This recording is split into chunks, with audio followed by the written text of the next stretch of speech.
अध्याय 5 कर्मयोग कृष्ण भावना भावित कर्म। अर्जुन ने कहा, हे कृष्ण, पहले आप मुझसे कर्म त्यागने के लिए कहते हैं और फिर भक्ति पूर्वक कर्म करने का आदेश देते हैं। क्या आप अब कृपा करके निश्चित रूप से मुझे बताएंगे कि इन दोनों में से कौन अधिक लाभप्रद है? श्री भगवान ने उत्तर दिया, मुक्ति के लिए तो कर्म का परित्याग तथा भक्ति में कर्म दोनों ही उत्तम है, किंतु इन दोनों में से कर्म के परित्याग से भक्ति युक्त कर्म श्रेष्ठ है। जो पुरुष न तो कर्म फलों से घृणा करता है और न कर्म फल की इच्छा करता है, वह नित्य सन्यासी जाना जाता है। हे महाबाहु अर्जुन, ऐसा मनुष्य समस्त द्वंद्वों से रहित होकर बहुबंधन को पार कर पूर्णतया मुक्त हो जाता है।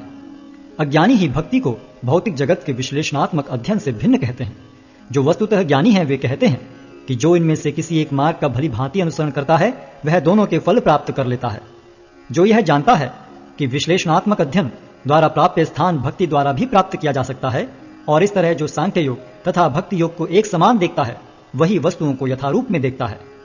भक्ति में लगे बिना केवल समस्त कर्मों का परित्याग करने से कोई सुखी नहीं बन सकता, परंतु भक्ति में लगा हुआ विचारवान व्यक्ति शीघ्र ही परमेश्वर को प्राप्त कर लेता है। जो भक्ति भाव से कर्म करता है, जो विशुद्ध आत्मा है और अपने मन तथा इंद्रियों को वश में रखता है, वह सबों को प्रिय होता है और सभी लोग उसे प्रिय होते हैं। ऐसा व्यक्ति कर्म करता हुआ भी कभी नहीं बंधता। दिव्य भावनामृत युक्त पुरुष देखते, सुनते, स्पर्श करते, सूंघते, खाते, चलते फिरते, सोते तथा श्वास लेते हुए भी अपने अंतर में सदैव यही जानता रहता है कि वास्तव में वह कुछ भी नहीं करता। बोलते, त्यागते, ग्रहण करते या आंखें खोलते बंद करते हुए भी वह यह जानता रहता है कि भौतिक इंद्रियां अपने अपने विषयों में प्रवृत्त हैं और वह इन सब से पृथक है। जो व्यक्ति कर्मफलों को परमेश्वर को समर्पित करके आसक्ति रहित होकर अपना कर्म करता है, वह पाप कर्मों से उसी प्रकार अप्रभावित रहता है जिस प्रकार कमल पत्र जल से अस्पृश रहता है। योगी जन आसक्ति रहित होकर शरीर, मन, बुद्धि तथा इंद्रियों के द्वारा भी केवल शुद्धि के लिए कर्म करते हैं। निश्चल भक्त शुद्ध शांति प्राप्त करता है, क्योंकि वह समस्त कर्मफल मुझे अर्पित कर देता है। किंतु जो व्यक्ति भगवान से युक्त नहीं है और जो अपने श्रम का फल कामी है, वह बंध जाता है। जब देहधारी जीवात्मा अपनी प्रकृति को वश में कर लेता है और मन से समस्त कर्मों का परित्याग कर देता है, तब वह 9 द्वारों वाले नगर में बिना कुछ किए कराए सुखपूर्वक रहता है। शरीर रूपी नगर का स्वामी देहधारी जीवात्मा न तो कर्म का सृजन करता है, न लोगों को कर्म करने के लिए प्रेरित करता है, न ही कर्मफल की रचना करता है। यह सब तो प्रकृति के गुणों द्वारा ही किया जाता है। परमेश्वर न तो किसी के पापों को ग्रहण करता है न पुण्यों को, किंतु सारे देहधारी जीव उस अज्ञान के कारण मोहग्रस्त रहते हैं जो उनके वास्तविक ज्ञान को आच्छादित किए रहता है। किंतु जब कोई उस ज्ञान से प्रबुद्ध होता है जिससे अविद्या का विनाश होता है, तो उसके ज्ञान से सब कुछ उसी तरह प्रकट हो जाता है जैसे दिन में सूर्य से सारी वस्तुएं प्रकाशित हो जाती हैं। जब मनुष्य की बुद्धि, मन, श्रद्धा तथा शरण सब कुछ भगवान में स्थिर हो जाते हैं, तभी वह पूर्ण ज्ञान द्वारा समस्त कलमश से शुद्ध होता है और मुक्ति के पथ पर अग्रसर होता है। विनम्र साधु पुरुष अपने वास्तविक ज्ञान के कारण एक विद्वान तथा विनीत ब्राह्मण, गाय, हाथी, कुत्ता तथा चांडाल को समान दृष्टि से देखते हैं। जिनके मन एकत्व तथा समता में स्थिर हैं, उन्होंने जन्म तथा मृत्यु के बंधनों को पहले ही जीत लिया है। वे ब्रह्म के समान निर्दोष हैं और सदा ब्रह्म में ही स्थित रहते हैं। जो न तो प्रिय वस्तु को पाकर हर्षित होता है और न अप्रिय को पाकर विचलित होता है, जो स्थिर बुद्धि है, जो मोह रहित है और भगवत विद्या को जानने वाला है, वह पहले से ही ब्रह्म में स्थित रहता है।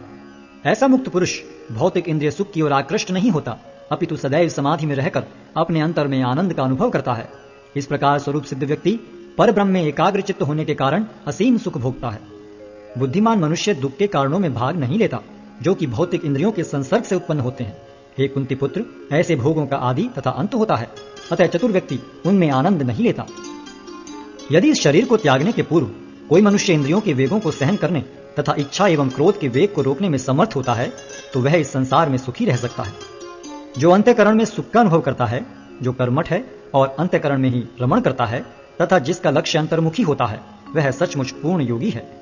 वह पर ब्रह्म में मुक्ति पाता है और अंततोगत्वा ब्रह्म को प्राप्त होता है। जो लोग संशय से उत्पन्न होने वाले द्वैत से परे हैं, जिनके मन आत्म साक्षात्कार में रत हैं, जो समस्त जीवों के कल्याण कार्य करने में सदैव व्यस्त रहते हैं और जो समस्त पापों से रहित हैं, वे ब्रह्म निर्वाण को प्राप्त होते हैं। जो क्रोध तथा समस्त भौतिक इच्छाओं से रहित हैं, जो स्वरूप सिद्ध आत्म संयमी हैं और संसिद्धि के लिए निरंतर प्रयास करते हैं, उनकी मुक्ति निकट भविष्य में सुनिश्चित है। समस्त इंद्रिय विषयों को बाहर करके, दृष्टि को बाहों के मध्य में केंद्रित करके, प्राण तथा पान वायु को नथनों के भीतर रोककर और इस तरह मन इंद्रियों तथा बुद्धि को वश में करके जो मोक्ष को लक्ष्य बनाता है, वह योगी इच्छा, भय तथा क्रोध से रहित हो जाता है। जो निरंतर इस अवस्था में रहता है वह अवश्य ही मुक्त है। मुझे समस्त यज्ञों तथा तपस्याओं का परम भोक्ता, समस्त लोकों तथा देवताओं का परमेश्वर एवं समस्त जीवों का उपकारी एवं हितैषी जानकर मेरे भावनामृत से पूर्ण पुरुष भौतिक दुखों से शांति लाभ करता है।